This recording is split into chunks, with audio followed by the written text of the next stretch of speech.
I push that out and boom, I gotcha. Whoa.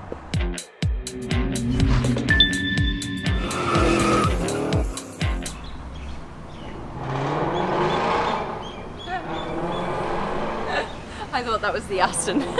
Look what's coming. My little sis at the wheel.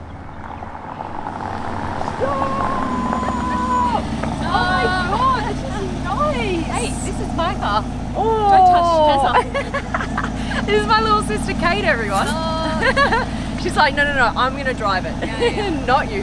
What's up, guys? Welcome to the Supercar Blondie channel. We have this, the first ever Aston Martin SUV to show you.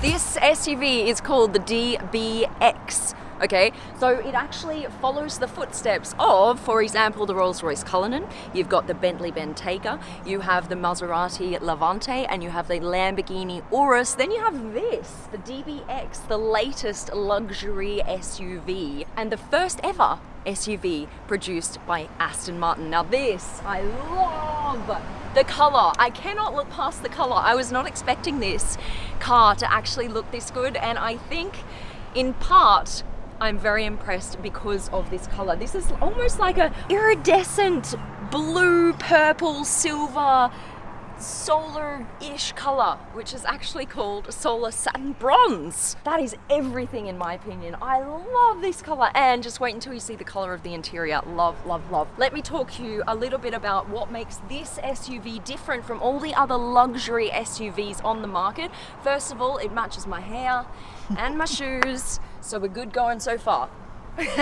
This is what I'm gonna do from now on, just like dye my hair to the color of the car that I'm reviewing. Can we get that arranged? Can we get that? No. This is probably a standout feature design-wise as it goes all the way up like this. You'll notice that that's quite similar to the Vantage. It has that kind of whoop shape, that's what I call it. You've got the Aston Martin in big letters across the back, just so everyone behind you knows what you are driving. You've got the exhaust pipes here, so one on this side, one on this side. And what I like about this is it opens with gesture control, which I love. So this is a peek into the boot. There's nice space in here, and it's all very luxe. Nice leather here as well. Literally, this car is full of leather, you guys. I think that's probably one of its USPs, that it is just so super luxe. I'm loving these rims as well. You get 22-inch standard rims on the DBX. I've never seen this design detail on a rim before. I love this. This is gorgeous. You've got nice flush, is what they call in the industry, flush handles. So that means basically that they don't poke out from the car. They actually fold in nicely with the body of the car. You've got all the heat coming out from the tire area through here. And around the front, you guys, this is the first time you're seeing it, so come on around here so you can see it from my perspective. You've got this huge front grille, which always reminds me of a whale shark. The whale shark's mouth open for some weird reason. And what is so interesting is that the Aston Martin badge is bigger than they've ever put on an Aston Martin before. On every single Aston Martin model, the badge size is different. So this is actually an air vent, you guys, that goes straight into that wheel area to cool down the brakes. And around here, you've got the daytime running lights, which is quite nice. Here on the bonnet, you've got these kind of silver fins, which I have not seen before. I actually really like that. What do you guys think? Look-wise, it's not a very big SUV. It's quite compact. It looks quite sporty because you've got this line, kind of this curved line that comes down like this. It's not just a square that runs along the top and then cuts off here. You've got this beautiful kind of sporty line. This is the key, and look what you can do. If you press this button right here, watch what happens. Boom! That actually acts as a key holder. So I think that's really practical. I love that design. The other thing you can do with this is, if you press it down for longer, It's so James Bond, isn't it?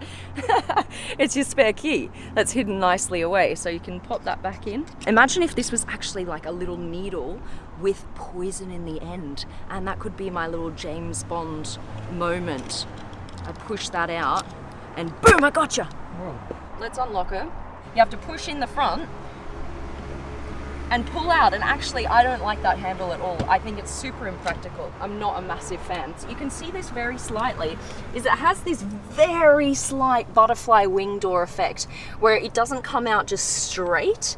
It actually comes out with a bit of an incline, and that is on all Aston Martins. They actually curve upwards just slightly, and that is so that you don't kind of hit it on any kind of concrete barriers that you may have parked next to or whatever. So look how much of the door panel actually comes out when you open it. All of this comes out, and that wraps around the bottom of the car. You see this? The whole way down. The reason for that is when you open up, say you've been off-roading or whatever and you've got dirt here alongside the car, you open that and the dirt actually comes with the door, so that when you get in, all of this is clean, and so you're not scraping like mud on your jeans or whatever. So I really like that feature. I am in love with this interior. In love. It is so luxe, you guys. The first thing I notice is leather absolutely everywhere you look. There is leather. Look, even the handles, you guys, these handles, leather. Instead of something like metal or plastic, you've got leather handles. Literally everywhere you look, you have leather, and that is what I love. Every time I get into an Aston Martin, it feels so luxe, you guys. I love this material here. It's like woven bronze. Beautiful. I've only seen it in woven steel before, but not this bronzy color, which I absolutely love. It contrasts so beautifully with the leather. You've even got leather over the speakers. That would usually be cut off in some kind of, you know, chrome or steel, but it's all leather. All of this as well. You've got the nice little Aston Martin DBX sign as you step in. This key slots in here, but it doesn't really slot. They've made a key holder, but the key doesn't fit properly. What I would love is if they did the same thing as you have on the Vanquish, for example. You actually slot the key into the start-stop area. There's like a little slot there, and then you push to start the car. That would have been cool, I reckon. Here.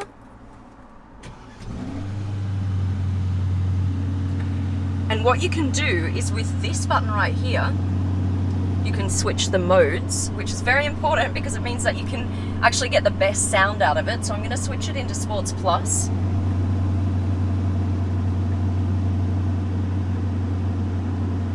Sports Plus. And now let's hear whether it sounds like an Aston Martin should.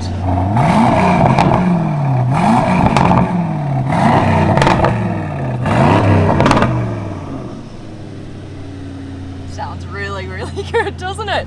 It really sounds great. I can't wait to take this out and just test that, how much of a gurgle you get when you're actually driving.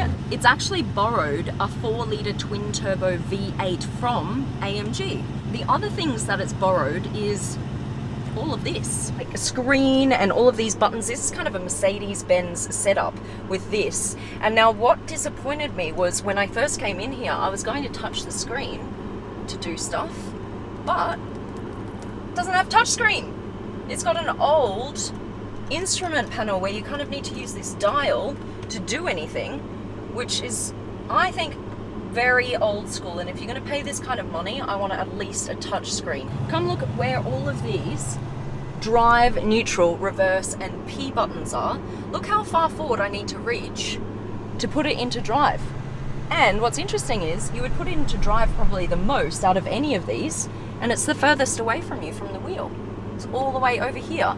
And the reason for that is because, of course, Aston Martin is made in the UK, so people would be sitting on this side to drive, so they've not reconfigured all of the buttons for the left-hand drive cars. One thing that I love is this right here. Look at this space.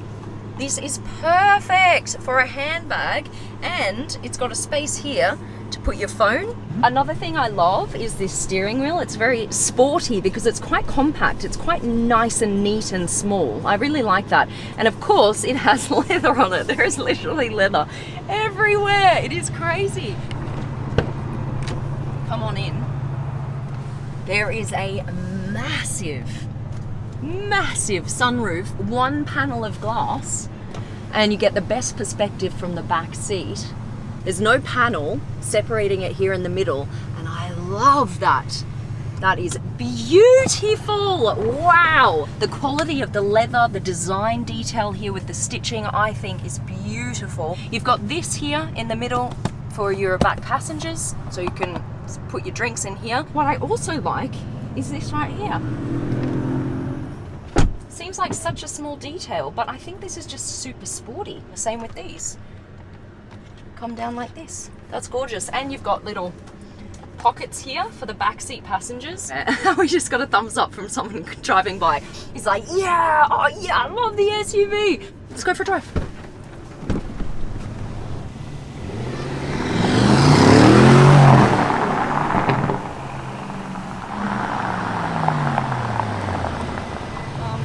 Yes, that is zippy.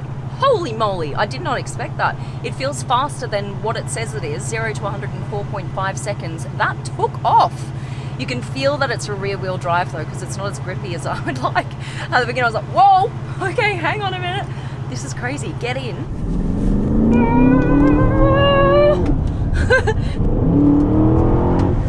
There is a slight lag, but really it's very minimal. I'm actually quite impressed. And you hear how it stays in the high revs for quite some time. I actually really like this drive. I'm enjoying this a lot. It produces 540 horsepower, not as much as the Lamborghini Urus, actually more than 100 horsepower less, but it is also less expensive. I'm just not sure about the look on the exterior. What I love about this car is how beautiful the interior is. You are literally in the lap of luxury. But on the exterior, I just don't think it shouts enough. Like, this is the world's first SUV from Aston Martin. Look at me.